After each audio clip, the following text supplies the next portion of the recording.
A group of 6 people is invited to participate in a quest to win $10,000. So far, nothing strange. But things change when they realize that the loser dies. Hey guys, this is Afraid, and you are watching Escape Room. Let's get into it. We're in an escape room, and all of a sudden, a guy falls from upstairs. Above the door is written in Latin, Acta est fabula, which means that the end has come. So, we deduce that this guy must find the code to open the door. As the room is about to close, he desperately looks for a clue, but in reality, there was no way out. Memento mori. Remember that you have to die. Okay, let's go back 3 days and meet our main characters. We are in Chicago, and the student attending the quantum physics class is named Zoe. Zoe is a very shy girl who doesn't like to show off. She is a bookish and socially awkward puzzle solver. The second character we meet is named Jason.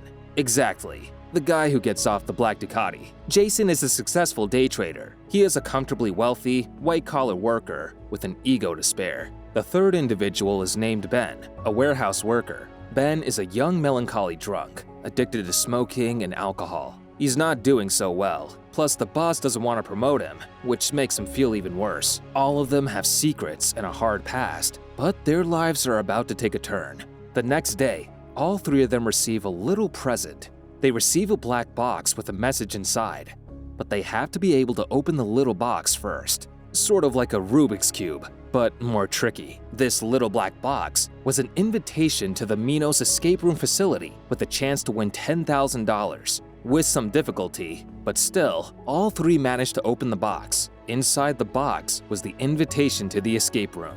The next day, everyone showed up in the waiting room, but there were 3 other people. That is, a nice truck driver named Mike, a red-headed war veteran named Amanda, and a nerdy escape room enthusiast named Danny. Amanda wanted to ask the assistant a question, but the latter simply said to sit and wait. Everyone began to get to know each other, and in the process, Amanda read a news item that made her anxious. Danny reveals to the others that he has already solved 293 quests, and that this was the best quest invented at the time.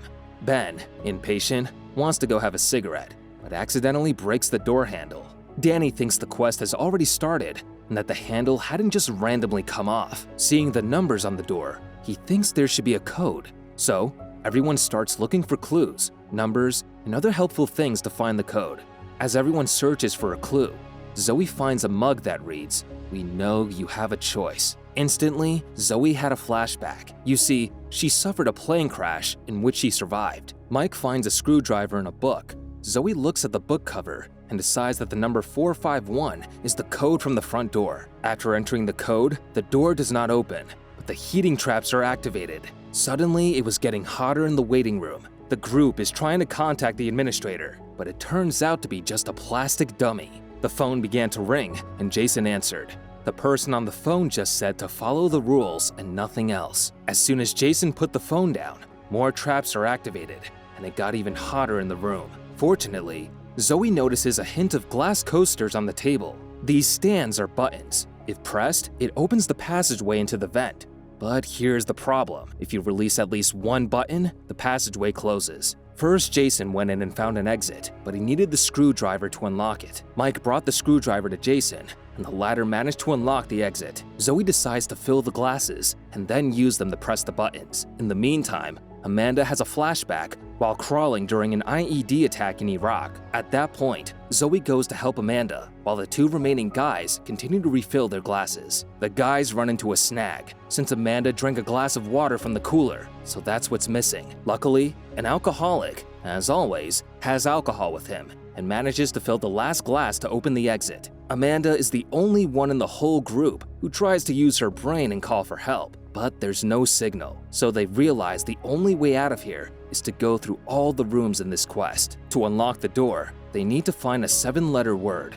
Clues in the room lead Ben to have a flashback while driving drunk with friends, singing Rudolph the Red-Nosed Reindeer before crashing into a car. The answer turns out to be the name of one of Santa's reindeer, named Rudolph. Players open the door and enter the location of the White Walkers. In this location, the temperature gradually drops. The naive Danny thinks that everything is false and that they are completely safe. After looking for a few clues and climbing through the winter location, Jason finds a door, and Amanda finds a jacket that Jason recognizes. The group decides to use the jacket in shifts. Mike discovers a fishing pole in a tree. Zoe finds a magnet in the bear's mouth, and the hole in the ice found by Ben points to the place where something needs to be procured. The fishing starts, and Mike finds an ice cube with a key inside. They decide to use Ben's lighter to melt the ice, but when Danny went to get it, he suddenly fell underwater. The group tried desperately to save Danny, but to no avail. At that point, they decide to melt the ice cube with their own body heat. While warming the cube, Jason had a flashback. He was in the middle of the ocean, in the cold, with another guy next to him. Their boat had broken down, and they were waiting for help. Finally, the cubes melt enough to allow them to get the key, and the group is able to move on to the next location. Once inside, the phone began to ring, and Mike answered it. But there was no one on the other end. Only the music turned on. The song Downtown begins playing on repeat. As in a sort of chair game, each time the song stops, a section of the floor falls into the void. The third room is an upside-down bar, but it is not the only feature of the room. The main task in this room is to find a handle in the shape of a billiard ball before the floor falls under the players. Zoe notices a series of records on the wall and decides to solve the puzzle, which allows Amanda to enter a code to unlock the bar safe. While solving all these puzzles, most of the floor flew into the abyss. The group gathers at the door. Amanda finds the black ball and decides that the thing on which the survival of the whole group depends must be placed in a not very deep pocket. Of course, the ball falls, and Amanda sacrifices herself to save the rest. The 4 remaining players enter a 6-bed hospital ward and discover that all of them are survivors. Zoe was the only survivor of a plane crash, Jason in a boating accident, Ben in a car crash, Mike in a mining cave, Danny in carbon monoxide poisoning, Amanda in an IED outbreak. They realize that the entire game is designed around the details of their lives and deduce that the ECG machine will unlock the room. Quest developers want to know which of the survivors will survive. In the process, Zoe realizes that administrators are watching them and can influence the progress of the quest. So,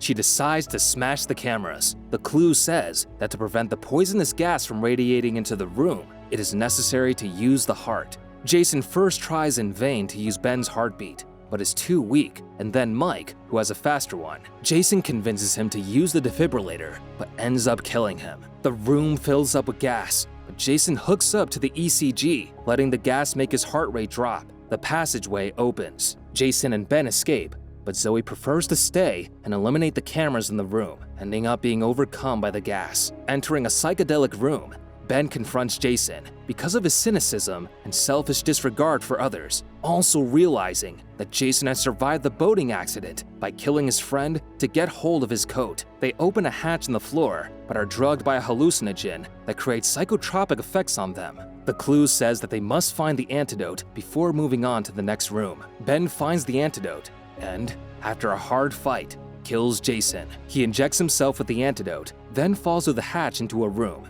The same room we saw at the beginning of the movie. Ben makes the same mistake again as before with the doorknob. He acts impulsively, and after moving number 1, the room begins to close. As the walls close in, Ben solves the puzzle and narrowly avoids being crushed. Armed Minos employees enter the hospital room to retrieve the 2 dead bodies, but Zoe, who survived thanks to an oxygen mask, attacks them from behind and gets hold of a gun. Ben is greeted by the Game Master, who has controlled the game as designed by the puzzle maker, and explains the true nature of the game. The participants are always united by a shared experience: college athletes, experts, survivors, etc. And the spectators, wealthy customers who fund the game itself, bet on the outcome. The Game Master attempts to kill Ben in order to preserve the game's secrets, but thanks to the providential arrival of Zoe, they manage to get the upper hand and kill the Game Master. While in the hospital, Ben recovers from his injuries. Zoe tries to explain the events to the police, but once they arrive at the facility, all evidence of the incident has disappeared into thin air. 6 months later, Zoe meets with Ben and shows him newspaper reports of the deaths of the other players, staged as accidental incidents. Zoe has managed to find the coordinates where a new game will take place and convinces Ben to go there to expose the company. However, the Minos employees and the mysterious puzzle maker, rejoicing that Zoe has finally conquered her fear of flying, are already arranging with puzzle simulations for flying itself to become a deadly new game. Hope you enjoyed this video. If you did, then find out how one girl defeated a devil that was growing inside her and killing her babies.